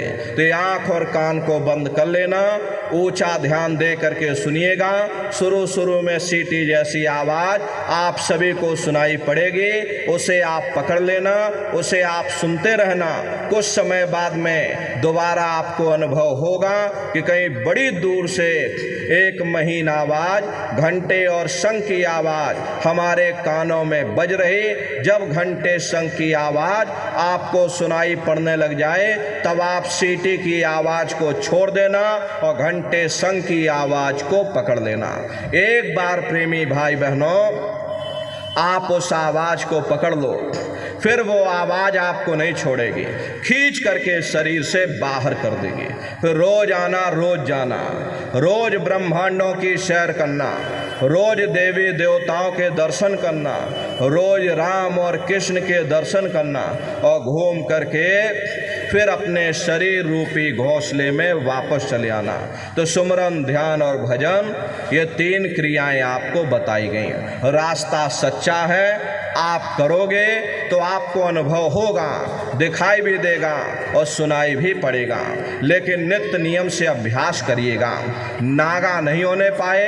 अरे आप शरीर को भोजन देते हो, सुबह दोपहर शाम रात खाते रहते, लेकिन कभी आपने विचार नहीं किया ये जीवात्मा जो जन्म जन्मांतरों से भूखी प्यासी बैठी, कभी आपने इसको भोजन नहीं दिया। अरे इसका भोजन शब्द है, इसका भोजन नाम है। अपना ये नियम बनाइए कि पहले हम अपनी जीवात्मा को भोजन देंगे, फिर अपने शरीर को भोजन देंगे। अगर ये नियम आपका बन गया तो आपका लोक भी बन जाएगा और आपका परलोक भी बन जाएगा। प्रेमी भाई बहनों, उस मालिक को पाने के लिए तुम्हें घर बार छोड़ने की ज़रूरत नहीं है, तुम्हें समाज छोड़ने की ज़रूरत नहीं है, तुम्हें जात और बिरादरी बदलने की ज़रूरत नहीं है। ये जात पात के रगड़े झगड़े ये हमारे अपने नहीं है, ये सिर्फ हमारे मन की खुराफात है। आप सभी लोग बुद्धिमान हो, अपनी अपनी बुद्धि से आप सभी लोग विचार करिएगा। जब गुरु नानक साहब नहीं आए थे तब कोई सिख नहीं था, जब मोहम्मद साहब नहीं आए थे तब कोई मुसलमान नहीं था, जब ईसा मसीह साहब नहीं आए थे तब कोई ईसाई नहीं था। और पीछे लौटते चले जाओ तो केवल मनुष्य ही मनुष्य रह जाते हैं। ये रगड़े झगड़े किसने पैदा किए? ये हमने आपने पैदा किए। अरे कोई भी महात्मा यहाँ पर आकर के ना कोई कौम बनाने आता है, ना कोई मजहब चलाने आते हैं, और ना ही आप हमारे हाथों में ये डंडे और तलवारें देने के लिए आते हैं। अरे आप तो सच्चा मार्ग, सनातन मार्ग समझाने के लिए इस धरा भूमि पर शरीर रूप में अवतरित होते हैं। हरे प्रेमी भाई बहनों, आप लोग बुद्धिमान हो, अपनी बुद्धि से विचार करिएगा। सुपच जात के भंगी थे, रैदास जी जात के हरजन थे, मीराबाई जात की छत्राणी थी। अगर वे सब उस मालिक को प्राप्त कर सकते हैं तो आप भी उस मालिक को प्राप्त कर सकते हो। जाति पाति पूछे नहीं कोई, हरि का भजे सो हरि का होई। लोग यहाँ जात पात बनाते बनाते मर गए, लेकिन नर नारियों, जब तुम्हारी ये जीवात्मा इस मनुष्य रूपी चोले को छोड़ करके ऊपर धर्मराज की कचहरी में पहुंचेगी तो वहां न तुमसे ये पूछा जाएगा कि तुम किस जाति के हो, तुम किस कौम के हो, तुम किस मजहब के हो, तुम हिंदू हो या मुसलमान हो, तुम हिंदुस्तान से आए हो या तुम पाकिस्तान से आए हो। अरे वहाँ तुम्हारे कर्म देखे जाएंगे, भक्ति भाव देखा जाएगा, मालिक से मिलने का प्रेम और प्यार देखा जाएगा। इसीलिए महात्मा समझाते हैं, वह मालिक को पाने के लिए तुम्हें जात बिरादरी बदलने की ज़रूरत नहीं है, तुम्हें समाज छोड़ने की ज़रूरत नहीं है, तुम्हें घर परिवार छोड़ने की ज़रूरत नहीं है, तुम्हें बाल बच्चे छोड़ने की ज़रूरत नहीं है, तुम्हें जंगलों पहाड़ों में भटकने की ज़रूरत नहीं है, तुम्हें साधु सन्यासी और बाबा बनने की ज़रूरत नहीं। अरे भाई, तुम अपने अपने घर परिवार में रहो, अपने अपने बाल बच्चों के साथ रहो, अपने अपने समाज में रहो, समाज की रीत नीति के अनुसार रहो, मेहनत और ईमानदारी से काम करो और 24 घंटे में घंटा 2 घंटा अपनी जीवात्मा के कल्याण के लिए सुरत शब्द नाम की कमाई यानी सुमरन, ध्यान और भजन करिएगा। यही दौलत तुम्हारे काम आएगी, बाकी सब यहीं पड़ा रह जाएगा। सुई की एक नोक भी तुम्हारे साथ में जाने वाली नहीं है। अरे बड़े बड़े राजे महाराजे आए, सारी जिंदगी उन्होंने ये किला बनाते बनाते गुजार दिया। आज उनके किलों को जाकर देखिए, आज खंडहर बने पड़े हुए। विश्व विजेता सिकंदर सारी दुनिया पर राज करने का ख्वाब देखता था, वो भी मुट्ठी खोल करके चला गया। कोई क्या साथ लेकर के जाएगा? जो चीज तुम्हारे साथ में जाने वाली है वो केवल परमात्मा की भक्ति है। इसलिए वो दौलत कमा लो जो अंत समय में तुम्हारे काम आवे। अरे आप कहीं नात रिश्तेदारी में जाते हो, यहाँ भी देखो आप सत्संग सुनने आए हो तो पूरे बंदोबस्त के साथ में आए होगे। भाई कहाँ पर सत्संग हो रहा, हमको सत्संग सुनने कहाँ जाना है, कैसे जाना है, साइकिल से जाना है या मोटरसाइकिल से जाना है, रास्ते के लिए क्या क्या सामान ले जाना है, गर्मी का मौसम है, ठंडे पानी की बोतल रख लेनी है, हाथ वाला पंखा रख लेना है। अरे पूरा बंदोबस्त करके चलते हो, फिर आप ये कैसे भूल गए कि शरीर को छोड़ करके हमें कहीं और भी जाना है। किस राह जाना है, कहाँ जाना है, कैसे जाना है, रास्ते के लिए क्या क्या सामान ले जाना है, हम लोग कभी उस पर विचार नहीं करते। मोह माया की गफलत में मनुष्य की अकल मारी गई, मनुष्य विचार ही नहीं कर पाता। इसलिए प्रेमी भाई बहनों, अभी समय है, ये श्वासों की पूंजी आपको मिली हुई, ये बहुमूल्य है। जो श्वास एक बार निकल गई वो दोबारा आने वाली नहीं है। एक समय ऐसा आएगा ये बुलबुला तुम्हारा फूट जाएगा, न जाने दोबारा ये मनुष्य शरीर मिले ना मिले। अरे भटकते रह जाओगे युगों युगों के लिए नरकों और चौरासियों में। इसलिए प्रेमी भाई बहनों, अहो भाग्य है आपका, आपको ये सुंदर सा मनुष्य शरीर मिल गया।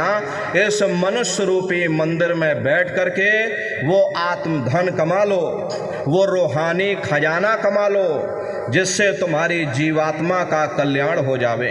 तो सुमरन, ध्यान और भजन नित्य नियम से आप लोग करिएगा और सभी लोग शाकाहारी रहना, क्योंकि हमारे गुरु महाराज ने शाकाहार पर विशेष जोर दिया। गुरु महाराज हमारे कहते थे, ए बच्चे बच्चियों, तुम लोग शाकाहारी रहना, शाकाहार का प्रचार करते रहना, इसी से देश और दुनिया में भारी परिवर्तन होगा। प्रेमी भाई बहनों, परिवर्तन कोई कानून बनाने से नहीं होता, परिवर्तन कोई आंदोलन करने से नहीं होता, परिवर्तन कोई तोड़ फोड़ करने से नहीं होता। परिवर्तन तब होता है जब लोगों के विचार बदलते हैं, लोगों की भावनाएं बदलती हैं। और विचार जब बदलेंगे जब लोगों का खान पान शुद्ध होगा। देसी कहावत है कि जैसा खाए अन्न वैसा होए मन। जब इंसान पशुव्रती भोजन करेगा तो उसकी बुद्धि स्वतः ही पशुओं जैसी हो जाएगी, सोच विचार उसका चिंतन स्वतः ही पशुओं जैसा हो जाएगा। फिर जिस शराब के नशे में माँ बहन बेटी की पहचान खत्म हो जाए, उस शराब को पी करके यह कैसे पता चलेगा कि क्या अच्छा और क्या बुरा है। यही कारण है कि आज घर समाज में ये दुनिया भर के अत्याचार और दुनिया भर के व्यभिचार फैले हुए। अरे हम लोग मंदिर बनवाते हैं, उन मंदिरों में नहा धो करके जाते हैं, कहते भाई परमात्मा के रहने की जगह है, हमको नहा धो करके जाना चाहिए, फूल अगरबत्ती ले जाना चाहिए। कोई उन मंदिरों में कूड़ा कचरा नहीं डालता। अगर कूड़ा कचरा डालोगे तो आपस में लाठियां चल जाएंगी। फिर ये जो हरि मंदिर है, ये पंच भौतिक शरीर जिसे महात्माओं ने हरि मंदिर कहा, इसमें तुम हाड़ मांस के लोथड़े डालते हो, इसमें तुम शराब के कतरे डालते हो। अपने बनाए हुए मंदिर की आप कद्र करोगे और परमात्मा के बनाए हुए इस हरि मंदिर को तुमने जीते जी कब्रिस्तान बना दिया तो सख्त सजा मिलेगी। अरे महात्माओं ने लिखा है कि तिल भर मच्छी खाई के और कोट गऊ दे दान और काशी करवट जा मरे निश्चय नरक निदान। यदि तिल भर भी मच्छी खा करके फिर चाहे कोटान कोट गऊओं का तुम दान करो और काशी में जा करके और मत्था रगड़ते रगड़ते अपनी पूरी जिंदगी वहाँ पर गुजार देना, फिर भी तुमको तुम्हारे गुनाहों की सजा मिलेगी, कोई बच नहीं सकता। क्योंकि एक कर्म भूमि है, यहाँ तुम जैसा कर्म करोगे वैसा फल तुमको मिलेगा। देखिए इस कर्म भूमि पर कृष्ण भगवान तक नहीं बच पाए। उस समय बाली को छिप करके बाण मारा था, वही बाली कृष्ण अवतार में बहेलिया बन करके आ गया। कृष्ण भगवान के पैरों में पद्म चमकता था। हिरण की आंख समझ करके और बहेलिये ने निशाना मार दिया, और जब पास में आकर के देखा कृष्ण भगवान थे। अफसोस करने लगे, लेकिन कृष्ण भगवान ने उसको समझाया कि भाई इसमें तुम्हारा कोई दोष नहीं। उस समय हमने तुमको मारा और आज तुमने हमको मार दिया, हमारा तुम्हारा अदला बदला पूरा हो गया। कर्म प्रधान विश्व रच राखा, जो जस करे सो तस फल चाखा। ये कर्मों का ऐसा देश है, यहाँ तुम जैसे बीज बोगे वैसे ही फसल काटोगे। इसलिए प्रेमी भाई बहनों, आपसे हमारी प्रार्थना है कि आप लोग शाकाहारी रहिएगा। अरे तरह तरह की बीमारियां जो आज के समय में आ रही हैं, इसका मुख्य कारण एक ही है, लोगों का खान पान गंदा हो गया। अपनी बुद्धि से आप लोग विचार करिएगा, जब इंसानों के खून में जानवरों का खून मिल जाएगा, इंसानों के अंदर जब जानवरों के कीटाणु पहुंच जाएंगे तो न जानवरों की दवा काम में आएगी और न इंसानों की दवा काम में आएगी, तो परिणाम क्या होगा? ऐसी महामारियां फैलेंगी। इसलिए प्रेमी भाई बहनों, आपसे हमारी प्रार्थना है कि आप लोग शाकाहारी रहिएगा। कोई ऐसा नशा मत करना जिससे बुद्धि तुम्हारी पागल हो जाए और घर में माँ बहन बेटी की पहचान खो दो। अरे आप अपने आप को कट्टर हिंदू मानते हो, अरे भाई हम कट्टर हिंदू हैं, हमसे बड़ा सनातनी दुनिया में कोई नहीं। हम धर्म के ठेकेदार हैं, हम राम को मानने वाले हैं और हम कृष्ण को मानने वाले। अरे आप राम को मानते हो और आप कृष्ण को मानते हो तो उनके आदर्शों पर भी चलना सीखो। राम ने कभी नहीं कहा कि तुम मांस खाओ, या कृष्ण ने कभी नहीं कहा कि तुम शराब पियो। जितने देवी देवता अवतार हुए सभी यही कह कर के गए कि अहिंसा परमो धर्मा। अगर हमने किसी को बनाया नहीं तो मिटाने का अधिकार हमारे पास नहीं। आप इंसान हो, इंसान का काम है दया करने का, दया धर्म का मूल है। इसलिए आप जीवों पर रहम करो, रूहों पर रहम करो। सभी लोग शाकाहारी रहना, शाकाहार का प्रचार अपने अपने क्षेत्रों में बराबर आप लोग करते रहिएगा। हरे प्रेमी भाई बहनों, इसी से देश और दुनिया में भारी परिवर्तन होगा। अरे सतयुग कैसे आएगा? राम राज कैसे आएगा? राम राज कोई नारा लगाने से नहीं आने वाला, राम राज कोई भाषण देने से नहीं आएगा।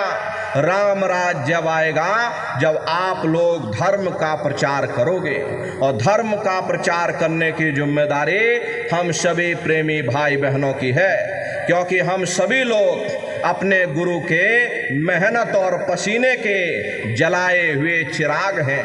अगर एक एक चिराग एक एक गांव में पहुंच जाएगा, ये पूरा गांव प्रकाशवान हो जाएगा, ये पूरा समाज प्रकाशवान हो जाएगा।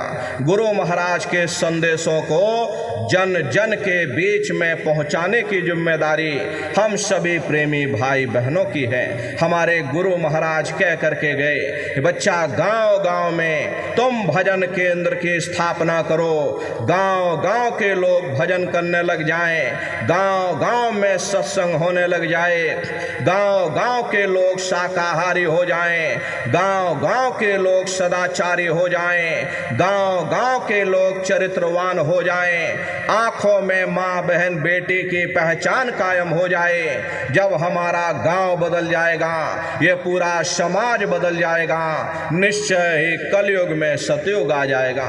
इसलिए प्रेमी भाई बहनों, धर्म के प्रचार में आप सभी लोग अपना अपना योगदान दीजिएगा। देखिए हमारे गुरु महाराज परम संत बाबा जय गुरुदेव जी महाराज ने एक अच्छे समाज के निर्माण के लिए, चरित्र उत्थान के लिए, लोगों को शाकाहारी और सदाचारी बनाने के लिए 116 वर्ष की आयु तक अथक मेहनत और परिश्रम किया। हमारे गुरु महाराज ने अपने गुरु की याद में मथुरा आश्रम पर इतना विशाल मंदिर बनवाया। गुरु महाराज हमारे कहते थे कि बच्चा, मंदिर का वो देवता वहाँ पर बैठ करके बरकत बांट रहा। अरे आप लोग आइए, वहाँ कोई रुपया पैसा नहीं चढ़ाया जाता, कोई चंदा चुटकी नहीं। अरे आप लोग आए, मंदिर के देवता के सामने अपनी एक बुराई को चढ़ा दीजिए। वहाँ पर बुराई चढ़ाई जाती है कि हम आज से मांस मछली नहीं खाएंगे, हम आज से अंडा शराब का सेवन नहीं करेंगे, हम आज से झूठ नहीं बोलेंगे, हम आज से किसी को धोखा नहीं देंगे। अरे आप अपनी एक बुराई चढ़ा दो, आपकी एक मनोकामना पूरी होगी। ऐसा वरदानी मंदिर गुरु महाराज ने अपने गुरु की याद में मथुरा आश्रम पर बनवाया। उन्हीं की याद में ये पावन भंडारे का कार्यक्रम 20 दिसंबर से और 24 दिसंबर तक मथुरा आश्रम पर मनाया जाएगा। तारीख आप लोग याद रखिएगा, 20 दिसंबर से और 24 दिसंबर तक ये भंडारे का कार्यक्रम होगा। आप सभी प्रेमी भाई बहन भंडारे के कार्यक्रम में पधारिएगा। देश के कोने कोने से दसियों लाख की संख्या में सत्संगी प्रेमी भाई बहन मथुरा दरबार में पधारते हैं। उनके रहने ठहरने के लिए अलग अलग जिलों के वहाँ पर टेंट राउटी डेरे लगाए जाते हैं। भोजन पानी के लिए अलग अलग जिलों के वहाँ निःशुल्क भंडारे चलाए जाते। अपना बहुत बड़ा आश्रम है, करीब करीब 10 किलोमीटर के व्यास में अपना आश्रम बना हुआ, वहीं पर ये कार्यक्रम होता है। अपने आश्रम पर गुरु महाराज की एक छोटी सी गौशाला भी है। गुरु महाराज के पास में कुल 2 गाय थीं। 2 गायों का ही इतना बड़ा परिवार है कि आज के समय में करीब करीब 3000 गायें हैं और 3000 के ऊपर सांड हैं। गौशाला अलग है, नंदीशाला अलग है। किसी को बाहर नहीं भेजा जाता, क्योंकि हमारे गुरु महाराज कह करके गए कि बच्चा इनको यहीं रखना, यहीं सेवा पानी करना। अगर बाहर भेज दोगे लोग मार देंगे, काट देंगे। इसीलिए चाहे गाय हो या चाहे बैल हो, हमारे यहाँ किसी को बाहर नहीं भेजा जाता। गायों के लिए अलग से गौशाला है, सांडों के लिए अलग से नंदीशाला बनी है। उसी के बगल में अपना एक बहुत बड़ा विद्यालय है, जिसमें 2,500 से 3,000 बच्चे निःशुल्क विद्या अध्ययन करते हैं। कॉपी किताब पढ़ाई लिखाई बिल्कुल निःशुल्क है। उसी के बगल में अपना अस्पताल भी है। प्रेमी भाई बहनों, आप समय निकाल करके पधारिएगा। अब ये भंडारे का कार्यक्रम होने जा रहा। भंडारे के कार्यक्रम में आप सभी प्रेमी भाई बहन सपरिवार सादर आमंत्रित हैं। आप लोग पधारिएगा और अपने अपने बच्चों को भी साथ में ले करके आइएगा। हम लोग ये सोचने लगते हैं कि अरे बच्चों को क्या करेंगे ले जाकर, ये बच्चे छोटे हैं, इनको घर में रहने दो, इनको पढ़ाई लिखाई करने दो। अभी इनकी पढ़ाई लिखाई की उम्र है। ये सत्संग सुनना, ये भजन पूजा पाठ करना, ये तो हम लोगों का काम है। इन बच्चों को घर पर पढ़ाई लिखाई करने दो। प्रेमी भाई बहनों, यहीं पर हम आप धोखा खा जाते हैं। अरे पढ़ाई लिखाई जरूरी है। हमको भी गुरु महाराज ने पढ़ाया लिखाया, हमको अंगूठा छाप नहीं है। गुरु महाराज ने हमको भी पढ़ाया लिखाया। लेकिन प्रेमी भाई बहनों, पढ़ाई लिखाई के साथ साथ अच्छे संस्कार भी जरूरी है। और संस्कार कोई MA BA की डिग्री करने से नहीं पढ़ते, संस्कार कोई डिप्लोमा करने से नहीं पढ़ते।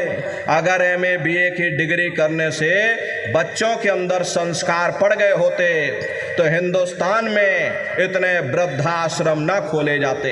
अरे संस्कार पढ़ेंगे महात्माओं के वचनों से, संस्कार पढ़ेंगे सत्संग के माध्यम से।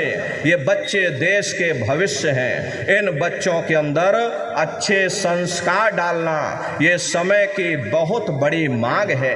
अरे आज के समय में बच्चों के अंदर संस्कारों की कमी देखी जा रही है। वरना पहले के समय में अकेले माँ बाप अपने 4-4 बच्चों को पाल लेते थे। लेकिन आज के समय में वही 4-4 बच्चे, वही MA BA डिग्री और डिप्लोमा किए हुए बच्चे अपने माँ बाप को रोटी नहीं खिला पा रहे। शादी हो जाती है, घर परिवार बांट करके रख दिया, जमीन जायदाद बांट करके रख दी, चूल्हा चौका बांट करके रख दिया, यहाँ तक कि माँ बाप को भी बांट करके रख दिया कि 10 दिन तुम हमारे घर में छोड़ दो और 10 दिन बाद तुम अपने घर में ले जाना। ऐ नारियों, ये संस्कारों की बहुत बड़ी कमी है। ऐ माताओं बहनों, ये बच्चे तुम्हारी धरोहर हैं, ये बच्चे तुम्हारे जीवन की पूंजी हैं। अरे अपनी पूंजी को संभाल करके रखिएगा। इन बच्चों को आप बचपन से तैयार करिए, इनको अच्छी शिक्षा देना, इनको अच्छे संस्कार देना, इनको शाकाहारी बनाना, इनको सदाचारी बनाना, इनको चरित्रवान बनाना, और इनको भी तुम राम और कृष्ण बना दो। यही बच्चे बड़े हो करके माँ बाप का नाम रोशन करेंगे, घर और समाज का नाम रोशन करेंगे। इसलिए प्रेमी भाई बहनों, अपने अपने बच्चों के साथ, इस मिष्ट परिवार वालों के साथ आप सभी प्रेमी भाई बहन भंडारे के कार्यक्रम में सपरिवार सादर आमंत्रित हैं। आप लोग पधारिएगा। सुमरन, ध्यान और भजन बराबर आप लोग करते रहना। इतना जान लो प्रेमी भाई बहनों, ये रास्ता बिल्कुल सच्चा है। आप करोगे, आपको अनुभव होगा, दिखाई भी देगा, सुनाई भी पड़ेगा। अरे आपका लोक भी बन जाएगा और आपका परलोक भी बन जाएगा। इसी के साथ अब हम अपनी वाणी को विराम देते हैं। आप लोगों ने अपना कीमती समय हमको दिया, इसके लिए आप सभी प्रेमी भाई बहनों को बहुत बहुत साधुवाद है। कहने सुनने में यदि हमसे कोई गलती हुई हो, अरे हम तो छोटे हैं, आप सभी लोग, हमारी माताएं बहनें बूढ़े बुजुर्ग, हमको छोटा समझ करके आप सभी प्रेमी भाई बहन हमको क्षमा कीजिएगा। अभी आप लोग बैठे रहिएगा, एक प्रार्थना सभी प्रेमी भाई बहन करिएगा, उसके बाद एक समापन हो जाएगा। तो सभी प्रेमी भाई बहन बैठ करके मालिक को याद करते हुए एक प्रार्थना बोलिएगा। बोलो जय